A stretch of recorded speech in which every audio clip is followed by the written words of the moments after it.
किसी शहर में मोहन नाम का एक व्यक्ति रहता था। वह बहुत ही मेहनती और ईमानदार था।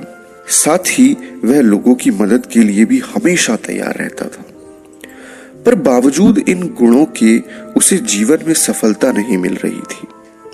वह जो भी पाना चाहता उसके लिए खूब मेहनत करता, पर अंततः उसे नहीं पा पाता। जीवन यूं ही बीतता गया और अंत में एक दिन उसकी मृत्यु हो गई। चूंकि मोहन ने अच्छे कर्म किए थे, इसीलिए मृत्यु के बाद देवदूत उसे स्वर्ग में ले गए। स्वर्ग पहुंचते ही मोहन की आंखें खुली की खुली रह गई। उसने कभी इतनी सुंदर और भव्य जगह की कल्पना नहीं की थी। उसने कौतूहलवश पूछा, अब मुझे इसी जगह में रहने को मिलेगा? हाँ, देवदूत ने जवाब दिया। यह सुनकर मोहन गदगद हो गया। चलिए मैं आपको आपके निवास तक ले चलता हूं, देवदूत ने अपने पीछे आने का इशारा करते हुए कहा। थोड़ी दूर चलने पर एक शानदार घर आया, जिसके बाहर मोहन का नाम लिखा था।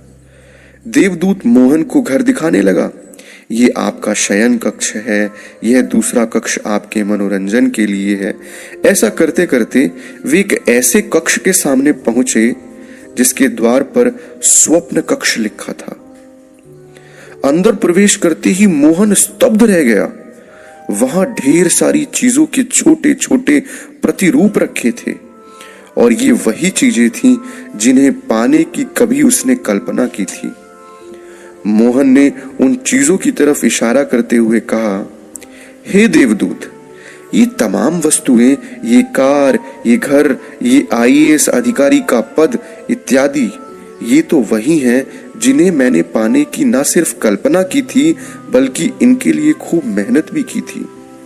तो भला यह सब मुझे वहां धरती पर क्यों नहीं मिला? और यहां पर इनके अन्य छोटे छोटे प्रतिरूपों के रखे होने का क्या अर्थ है? देवदूत बोला, हर व्यक्ति अपने जीवन में ढेर सारी इच्छाएं रखता है, पर वह कुछ ही इच्छाओं को पूर्ण करने के बारे में गंभीरता से सोचता है और फिर उसके लिए मेहनत करता है। ईश्वर और ये संपूर्ण ब्रह्मांड उन सपनों को पूरा करने में उसकी मदद भी करते हैं, पर कई बार इंसान सपनों के पूर्ण होने से ठीक पहले ही अपना प्रयास बंद कर देता है। यहाँ रखी हुई वस्तुएं उन्हीं इच्छाओं को दर्शाती हैं जिनके लिए तुमने खूब मेहनत की, और जब वे तुम्हें दी जाने वाली ही थी तभी तुम हिम्मत हार गए और वे यहीं रखी रह गईं। तो दोस्तों, सफल व्यक्तियों का एक बहुत बड़ा गुण होता है जिसे हम कहते हैं निरंतरता या दृढ़ता। वे जो पाना चाहते हैं उसके लिए दृढ़ होते हैं। वे भले ही उसे पाने के प्रयास में बार बार विफल होते रहें, पर वे तब तक नहीं रुकते जब तक कि उसे पा नहीं लेते। इसीलिए अगर आपने भी अपने लिए कोई लक्ष्य बना रखा है, तो तमाम मुश्किलों के बावजूद उन लक्ष्यों को अधूरा मत छोड़िए। याद रखिए, कहीं ना कहीं आपके सपनों के प्रतिरूप भी तैयार किए जा रहे हैं। उन्हें सपना ही मत रहने दीजिए। अपने सपनों को पीछा करते रहिए और उन्हें अपने जीवन की हकीकत बनाकर ही दम लीजिए। दोस्तों, इस कहानी में इतना ही। मिलते हैं एक और नई शानदार कहानी में।